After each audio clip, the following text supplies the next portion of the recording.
আর এবার এই ভয়াবহ ছবিটা দেখুন, কারণ এই নাগারে বৃষ্টি তার জন্য দায়ী। অজয় নদের ছবি এটা, ফুসছে অজয় নদ।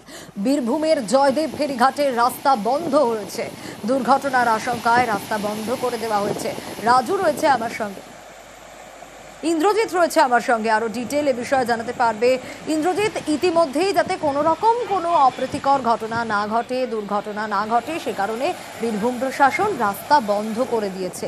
এবার ঘুরপথে তো যাতায়াত করতে হচ্ছে, কি অবস্থা এখন সেখানে?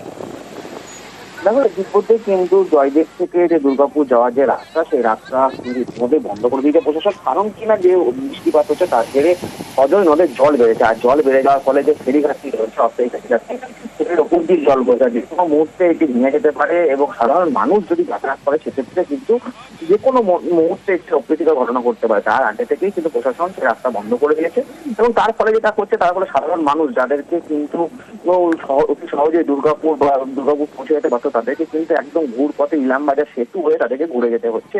এবং তাদের যেটা অভিযোগ রয়েছে যে দীর্ঘদিন ধরে একটি ব্রিজ কিন্তু তৈরি করা রয়েছে, একদম রেডি হয়ে রয়েছে, সেই ব্রিজটি উদ্বোধন না হওয়ার ফলেই কিন্তু সাধারণ মানুষকে অনেকটা ঘুর পথে যেতে হচ্ছে দুর্গাপুর। আর যদি এই ব্রিজ উদ্বোধন হয়ে থাকতো তাহলে কিন্তু আজকাল ঘুর পথে যেতে হতো না, বা ওই ফেরিঘাটের ওপর তাদেরকে আর ভরসা করতে হতো না, সেক্ষেত্রে ব্রিজের ওপর দিয়ে তারা যেতে পারতো, এমনটাই কিন্তু তারা জানাচ্ছে।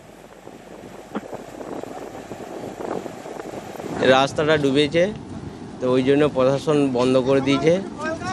জলটা এখন বাড়ছে, মানুষের ভালোর জন্য প্রশাসন আটকে দিয়েছে, এখন গাড়ি ঘোড়া বন্ধ আছে।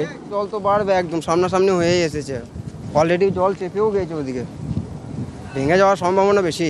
আমাদের এমনিতেই অসুবিধা হচ্ছে, সব মানুষেরই অসুবিধা, কাজে আছে যারা যায় দুর্গাপুর ডিউটি ফিউটি করে, তাদের জন্য খুবই অসুবিধা ভেঙে গেলে।